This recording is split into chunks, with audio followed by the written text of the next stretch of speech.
السلام علیکم ورحمت الله وبرکاته. سما ټي وي چینل کې درته کله ویم. امید لرم چې تاسو به ټول خوشاله به د نن په موضوع کې به عزتمندو نن یو افسوسناک او دردناک واقعیا په لنډی کوتل کې رامخته شوې ده چې د 1500 کالو واجد هلک چې د ځمکې په تنازعه کې دشمندارو ډیر بے دردۍ سره قتل کړی دی چې انتهایی ظلم یې ورسره کړی دی. څنګه یې قتل کړو او پس خبره قتل کړو.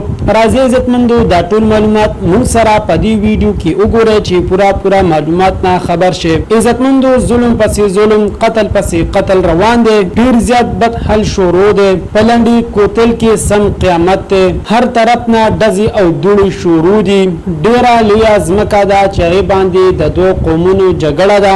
یو وی چې دا زما حق پیرسي او بل وی چې دا زما حق دی. په دې کې دزا شروع ده چې 1500 کالو نوجوان واجد هلک چې هغه په دزو کې لګیدل دي او ډیر بے دردۍ سره وفات شوی دی. پکې نور صدا سي کسان پکې لګیدل دي چې ها زخمیان دي. پولیس والا راغله دي خو غاس نشي کولای ځکه چې ډیره زیاته خطرناک دزا شروع ده. امداز مکه دا چې دی باندې مخ کې هم په یو بل باندې دز شوی هغه کوم هوس کسان لګیدلو. عزتمندو تر اوسه پورې دا فیصله خل نشوله.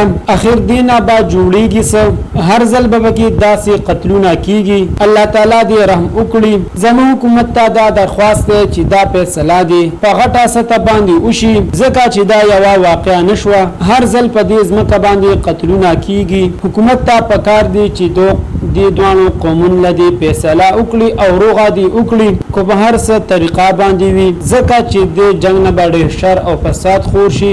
ډیر بی ګناه کسان پکې قتل شي. الله تعالی دې رحم وکړي او ټول مسلمانان دې داسې صفاتونه اوساتي. آمین.